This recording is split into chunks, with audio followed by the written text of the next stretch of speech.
Welcome back, ladies and gentlemen. Today's show is all about failure, that ugly word that we want to run away from, but like it or not, you'll come across it at some point in your life.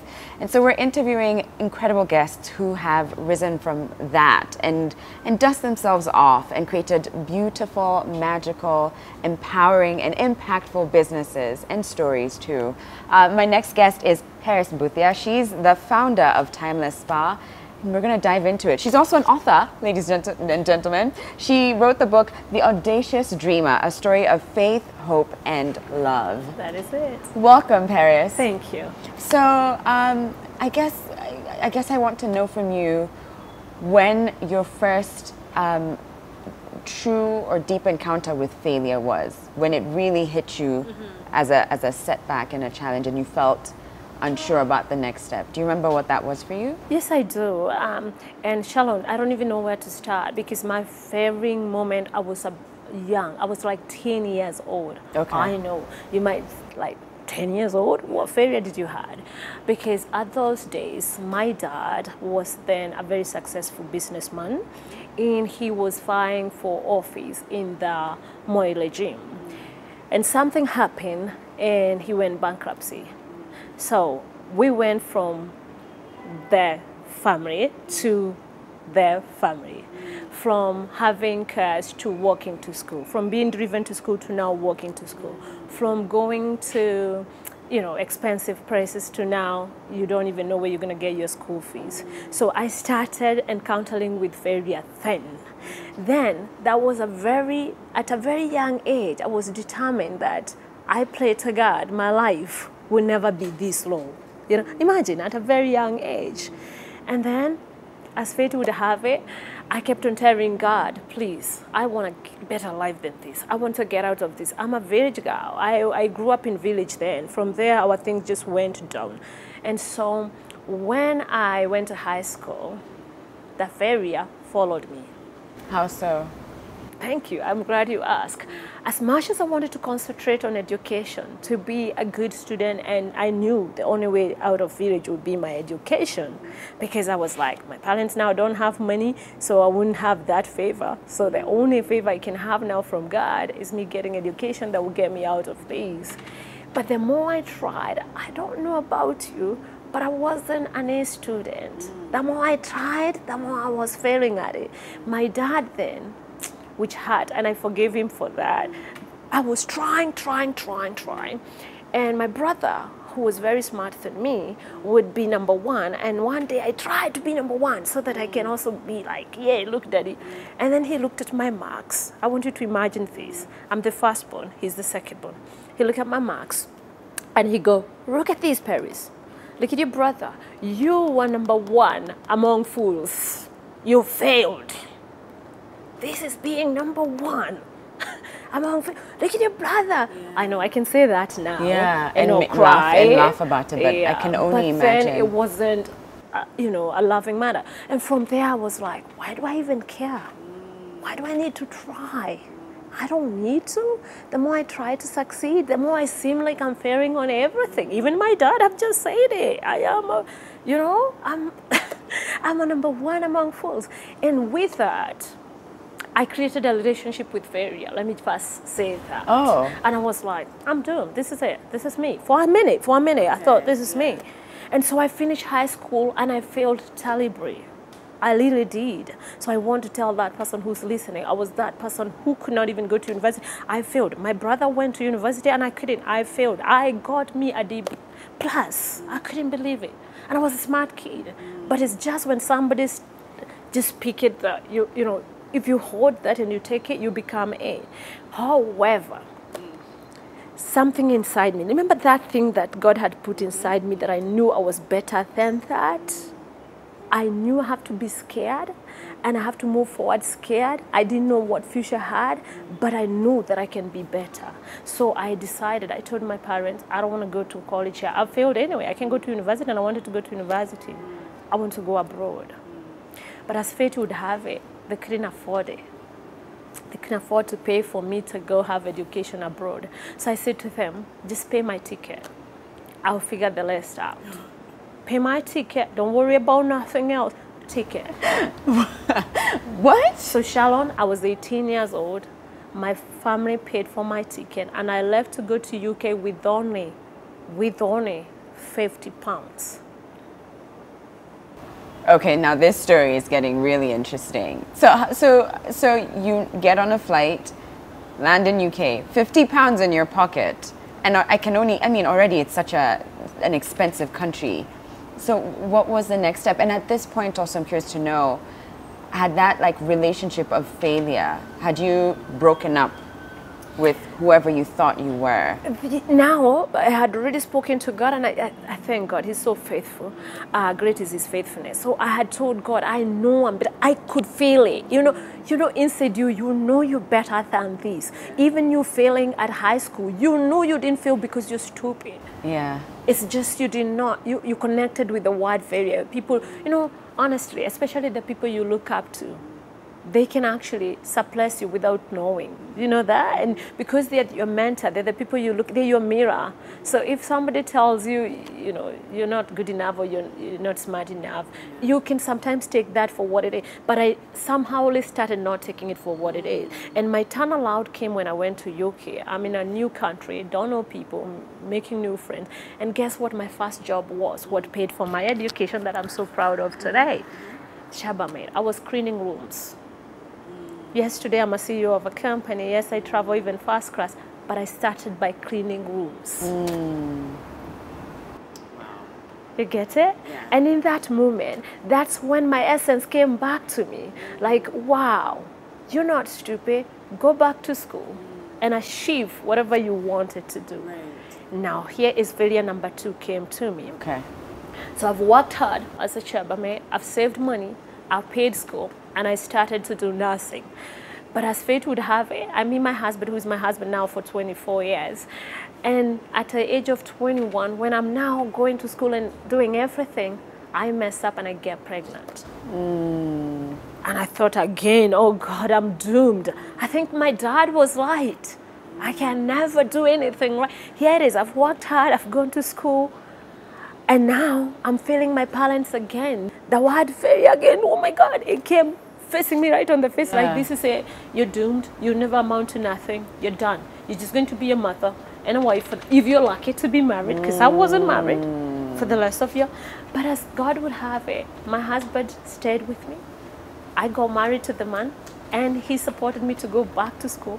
And I finished my school, and again, what I thought was me finished, it was just another, it was just another step. Yeah, another detour. For me, yes, to go to the next level. So sometimes your blessings are actually intertwined in your failures. If you learn when you're failing, and move forward scared anyway, because I always tell people, your excellence will come from fear. The moment you're so afraid and you're like, oh, that is when your faith is tested. And that's when you pull yourself and you put gear 5 and you move to the next level, afraid anyway. Right. You succeed. So it's not afraid. that. So would you say it's not that you don't experience any fear of failure? It's that you still. Even today, I'm a CEO of a company. I've written a book. I'm well accomplished. I can say I'm a success story. Yeah. True to myself, because success, we can all define success in different ways. But I do it afraid, Shalon. If there's something I can tell you, there's no any other way. You do it afraid anyway, because there's no time you're going to wake up and say, I figured everything out. Everything is working, because the moment you think everything is working well, life throw you another curveball. Right. You get it. Absolutely. So in that moment, where if and I'm sure you've experienced other setbacks or challenges, what do you do to get yourself out of that space? Are there routines, practices, I don't know, conversations with yourself? Are there things that you do to dust yourself off? Yes. And be like, Paris, we've got this, it's okay. So tell me, what are those specific things? Number 1, let me start, I know my why. You have to know your why. I always remind myself, what's my why? Why do I have to get up one more time? Why do I have to try 10 times and fail anyway, knowing that I might succeed on the 11th or maybe fail? My why. Second, I connect myself with my faith. I honestly, I'm a prayerful person, and I trust God work all things together for good. So there's always a blessing in disguise. That's my belief. There's a reason why we go through, we go through the valley. So when we're in the mountain there, we can appreciate it. You get what I mean? Yeah. But sometimes here in the valley is where we are, fine-tuned. It's where we are, we are being taught to be resilient. It's where we're building our muscles. So I build my faith. That's number one. I lead a lot. Because you see, leaders lead. I think it's Maxwell who said that. Leaders lead. If you know you're going to be a leader, you need to read. And that's why I wrote a book, because the only way you can share with people what's in you, your testimony, is by penning it down, and hopefully somebody get one nugget that will help them to the next level. So I lead a lot. Oh, nice. Yeah. So, like, what are your favorite books? Can you give us 2, 3 books that you think had the most impact? I can't say I have a favorite book, because you know why? I find that's like putting yourself in a box, and I want my thinking to be so. Because Sharon, you might write a book, and I get out of the whole book, I get only one nugget that will help me. Then Paris write a book, and out of it I get one nugget. So I cannot say there is one book that I can say, okay, I might say The Rich Dad, Poor Dad. That book I read it 3 times. Okay. I literally read it like 3 times. Rich Dad, Poor Dad, Rich Dad, Poor. I read it like 3 times. Yeah. I just wanted to understand how you get what I mean. Right. That's if I can put a book. That was the one book that I really. But apart from that, I like to read variety. Okay. Yeah. Okay. So, what would you say you know for sure about failure? What do you know for sure about failure? What I know for sure about failure, it will happen anyway. I don't know one successful person, not unless you were born with a silver spoon in your mouth, that has not failed in order to succeed. Because what people see is what we are now, or what they are now, the successful people. But what you did not see is the process of them becoming successful. I believe success is intertwined. They're like sister and brother. You gotta fail to succeed, because it's the only in failing that you learn. You get what I mean? So to me, there's nothing like failure. To me, failure is the school for success. Oh, bless. So you have a business. Yes. A Timeless Spa. Timeless Medical Spa. How has that been? And have you encountered any setbacks when it comes to the business side of things? Because we've talked about education, we've talked about, your child and the challenges that brought about. But what about the business end of things? Shalom, that was another failure that I encountered. Before I succeeded in business, I tried like maybe 6 businesses. I kid you not. I was living abroad and I kept on trying to open businesses here. And because you're not here, they failed. I never made a penny out of them. Then come Timeless Medical Spa. I came back to Kenya equipped with the products, and I'm the sole distributor of Pure Beauty. And then I had equipment for, it's a medical clinic, it's a medical spa. So I had equipment that were brought from abroad, not knowing where I'm gonna start my business, but I came, did my research, and finally decided this is where I'm gonna start.